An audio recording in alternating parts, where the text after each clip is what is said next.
Hi everyone, I have a reading for you from my Goddess Oracle deck. The first card that came out of the deck is Diana Focused Intention.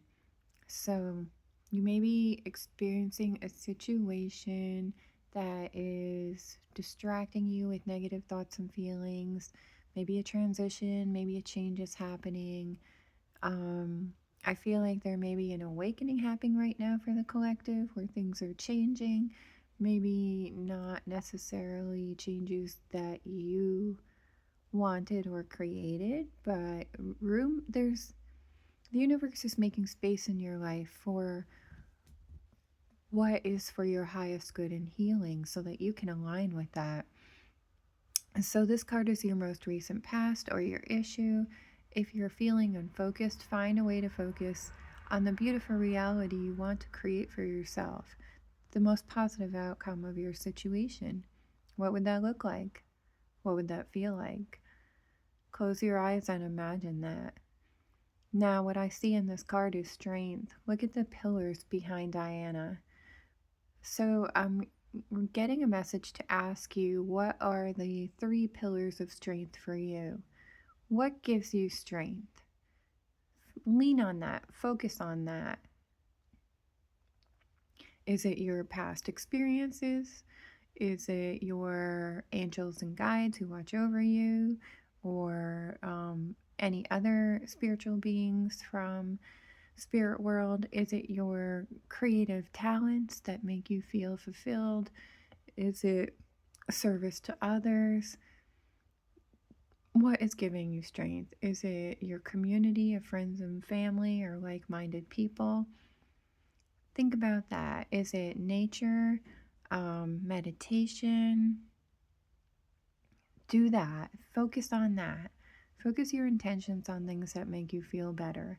What's really standing out to me in this card is the bracelet that is glowing on Diana's wrist, and that to me looks like a divine connection, like powerful, protected, and unstoppable.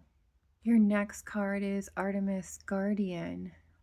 So I feel like the collective that is going through transition now, you might not realize it, but you are protected. You are being watched over. You can move freely through these changes in your life by focusing on the positive and having faith that the most positive outcome will come from that. You have spirit guide animals watching over you. You have your guardian angel. You have all kinds of assistance. And if you're feeling unsafe, you can call on your spirit team to protect you. Whoever it is you work with. I call in angels every night to protect me and my home while I rest. I call in Archangel Michael when I need more protection. I call in Joan of Arc sometimes. Like, sometimes I call in my wolves and my polar bears, spirit guide animals. So, again, we see the bow and arrow in this card. So, it's really about what makes you happy? What is your element? Where do you want to be?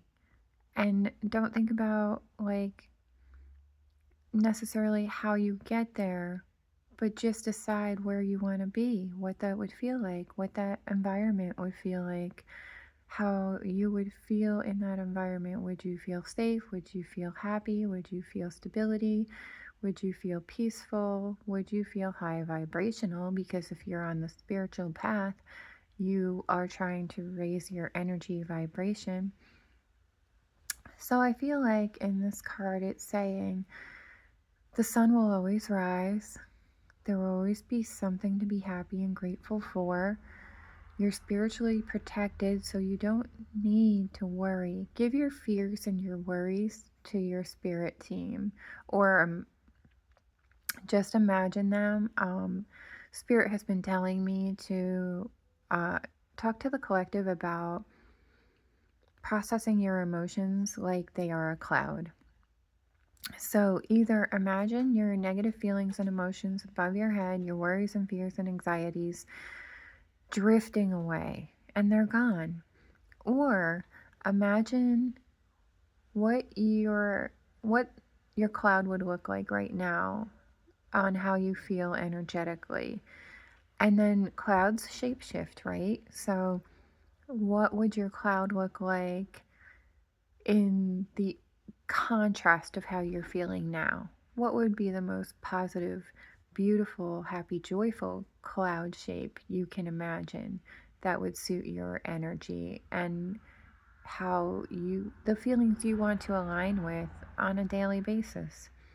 So, should you focus your intentions and trust that you are protected and you can move forward with your purpose and your passions, and you will become more receptive to your inner voice, your intuition, and messages from your spirit team. Allow yourself to receive messages. Set the intention that I receive all the messages for my highest good and healing. And then just be open to recognizing them. I can tell you, spirit messages are very direct. They will say, do this, do that. And if you start hearing things like but or what if, then that's your head getting in the way. Something you want to practice when you're learning to use your intuition is asking yourself, am I in my heart or am I in my head? If you're in your head, your ego may be getting in the way. On the spiritual path, you want to live by the soul, not by your ego. So we learn to check our ego, put it in place, and move forward from a place of love for ourselves and all beings, and for our life path, and finding a way to really enjoy it and feel alive and adventurous and excited while we're here in this earthly realm. Look at this card and see what calls out to you. Again, I'm seeing clouds. Let those clouds shapeshift your feelings and thoughts and just float away. And then have positive, happy clouds to look at. And um, I feel like go outside, maybe literally go outside and watch some clouds. And it will make you feel better. Every time I look up at the sky, whether it's night or day, I feel better. It puts my life into perspective of there's so much beauty around me. All I need to do is look up instead of like looking down at the things that weigh me down and feel heavy. So do the things that make you feel light and happy.